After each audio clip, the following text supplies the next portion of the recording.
now, so let's listen in. You are going with us, and perhaps a lot of you are going with us. How are you?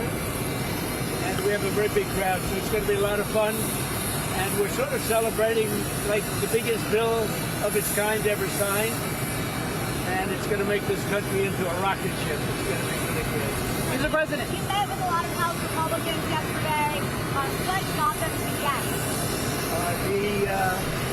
I think when you go over the bill, it was very easy to get him to a yes. You know, we went over that bill, and point after point, biggest tax cut in history, great for security, great on the southern border, immigration is covered. We covered just about everything.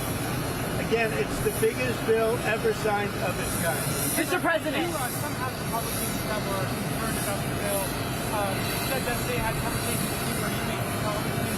What promises did you make? Did you tell Representative Maga that you have some action on gun rights? What sort of deals did you make with those? Well, I talked to a lot of different Republicans in doing it, and we had a good time in being there. I did not have much of a problem with any of them. As you know, we had 2 negative votes, but we had whatever it was, the final vote. Yeah, I think a few of them I did, but I think they would have gone yes anyway. What were those deals? No deals, no deals. What I did is we talked about how good the bill is.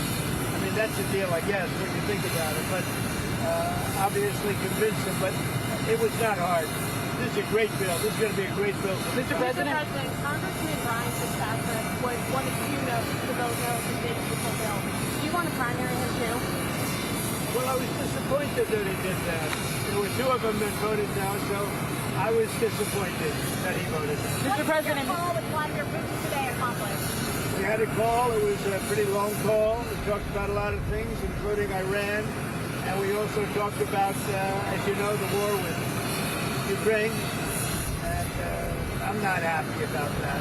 Mr. President. Mr. President. Progress on a deal with Ukraine? Do you feel like you made any progress?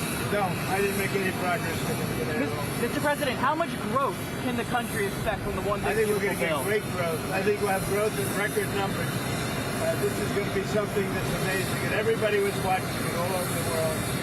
And I want to congratulate the Speaker and Tom Emmer and Steve Scalise and everybody else. I mean, they worked so hard, so hard. This has really been going on for over a year, if you think about it. I think, to be exact, about 14 months.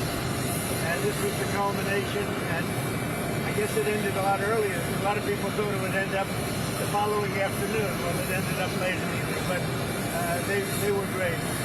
What do you think it says? And by the way, on the Senate side, I thought Senator Thune did a fantastic job. What do you think it says about the power you've amassed within your party compared to your first term that you were able to get this over the finish line? I think I have more power now. I could say, oh, gee, I don't know. I think I probably do because we've had a great record of success. You know, my first term was very, very successful. We had the greatest economy in the history of our country. I think we're going to blow it away this term. But, you know, we've proven certain things, and, yeah, I think probably it's got more gravitas, more power. Sir, you signed a trade deal with Vietnam yesterday. Great deal, 40% on transshipping. Can we expect any more of that before next week, sir? So we have a couple of other deals, but my inclination is to send a letter out and saying what tariff they're going to be paying. It's just much easier. We have, far more than 170 countries. And how many deals can you make? And you can make good deals, but they're very much more complicated. I'd rather, and I've been like this from the beginning, I'd rather send out a letter saying this is what you're going to pay to do business in the United States. And I think it'll be well received. I think it's just so many countries. And, then they go specific. Let's do this, let's do that, beef, ethanol. And I'd rather just do a simple deal where you can maintain it and control it. You're going to pay a 20% or 25 or 30% tariff. You brought in a record amount. And we're going to be sending some letters out starting probably tomorrow, maybe 10 a day, to various countries saying what they're going to pay to do business with the U.S. Mr. President, impeachment of a Republican congressman was gunned down last night in Washington, D.C. Do you think it's time for Congress to take back control of D.C.? I think that D.C. has to become a very safe place.